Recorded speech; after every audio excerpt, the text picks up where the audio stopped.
Physical activity versus exercise. Physical activity is movement that is carried out by the skeleton muscles that requires energy.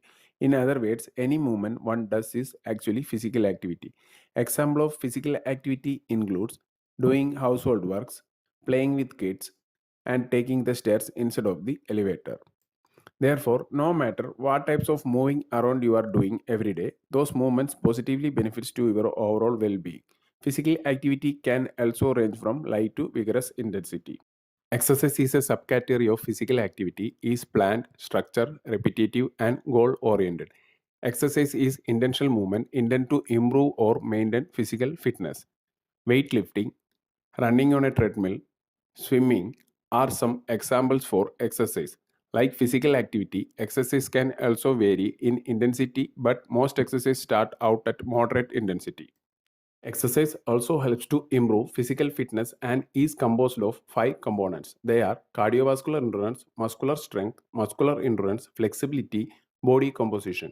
Cardiovascular endurance. Cardiovascular endurance, also known as cardiorespiratory endurance or aerobic fitness, refers to your body's ability to efficiently and effectively intake oxygen and deliver it into your body's tissues.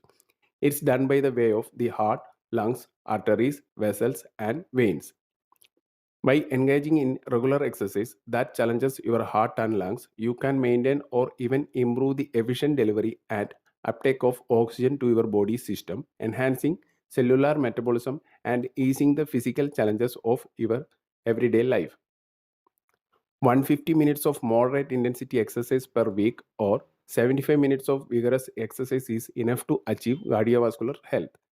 That breaks down into just 15 to 30 minutes of exercise per day, 5 days a week.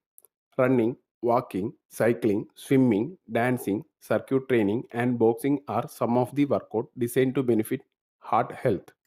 Muscular endurance. Muscular endurance refers to the ability of a given muscle to exert force consistently and repetitively over a period of time. Muscular endurance is one of the two factors that contribute to overall muscular health. Think of muscular endurance as a particular muscle group ability to continuously contract against a given resistance. Holding a plank to develop core strength is an example of muscular endurance. The longer you are able to contract your abdomen and hold your body in a steady position, the greater endurance you have through your hips, abdominals, and shoulders. It is important to realize that muscular endurance is muscle group specific. Muscular strength. While muscular endurance refers to how fatigue resistant a particular muscle group, muscular strength refers to the amount of force a particular muscle group can produce in one at all effort. In strength training terms, it's your one rep max. Like muscular endurance, muscular strength is muscle group specific. In other words, you may have incredibly strong glutes but comparatively weak deltoids, or incredibly strong pectoralis muscles but comparatively weak hamstrings. This is why a well balanced strength training program that targets all of your major muscle groups is so important. Flexibility. Flexibility refers to the range of motion you have around a given joint. Like muscular strength and endurance, flexibility is joint specific. For instance, you may have very flexible shoulders but tight and inflexible hamstrings or hip.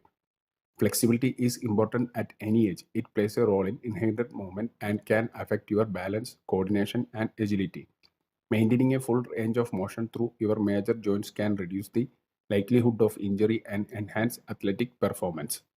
Body composition. In physical fitness, body composition is used to describe the percentage of fat, bone, water, and muscle in human body. Body composition or your body's ratio of fat mass to fat-free mass is the final component of health-related physical fitness.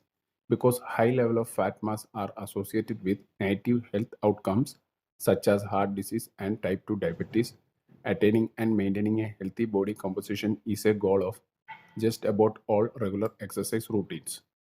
Next chapter, we will be looking on how can become more physical active.